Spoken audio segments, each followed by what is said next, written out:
இப்படி பழி மேல பழி போட்டு கரூர்ல ஆரம்பிச்சு நம்ம ஜனநாயகன் படம் ரிலீஸ் வரைக்கும்.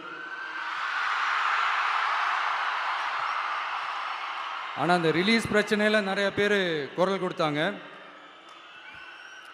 முக்கியமா நம்மளுடைய முதல்வர் அவர்கள் கூட பூசி முழுகி பட்டும் படாம குரல் கொடுத்தாங்க. But what ever it is, குரல் கொடுத்த அவங்களுக்கும் மற்றவங்க எல்லாருக்கும் இந்த நேரத்தில் என்னுடைய நன்றியை தெரிவிச்சுக்கிறேன்.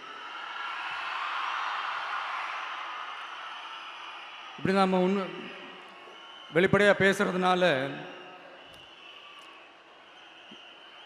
சிஎம் சாரோட மனநிலை இப்போ எப்படி இருக்கும் தெரியுமா? ஏற்கனவே கட்சிக்காரங்க தொல்லை தாங்க முடியல, தூங்க விட மாட்டேறாங்க. இந்த விஜயும் வந்து தூங்க விட மாட்டான். நம்ம பாட்டுக்கு ஹைவேல சைக்கிள்ல சோலாவா போலான்னு நினைச்சோம். இவன் நாடானா மக்கள் சக்தியோட வந்துட்டு இருக்கான். இவன் தான் கேள்வி கேட்கறான்னு பார்த்தா மக்களையும் கேள்வி கேட்க வைக்கிறான். 1000 ரூபாய் கொடுத்துட்டு இருந்தோம், 5000 ரூபாய் கொடுத்து ஏமாத்தலான்னு பார்த்தா அதையும் கேள்வி கேட்க வைக்கிறான். விசில் சத்தம் வேற விண்ண முட்டுது. கூட்டணி கட்சிகள் தொல்லை வேற தாங்க முடியல.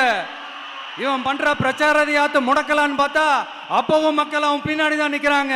என்ன பண்றது ஏது பண்றதுன்னு தெரியாத ஒரு மனநிலையில இருப்பாரு. ஆனா சார், நீங்க இந்த விஜயம் முடக்கலாம், ஆனா ஒவ்வொரு வீட்டில் இருக்கிற ஒவ்வொரு விஜயையும் உங்களால முடக்கவே முடியாது.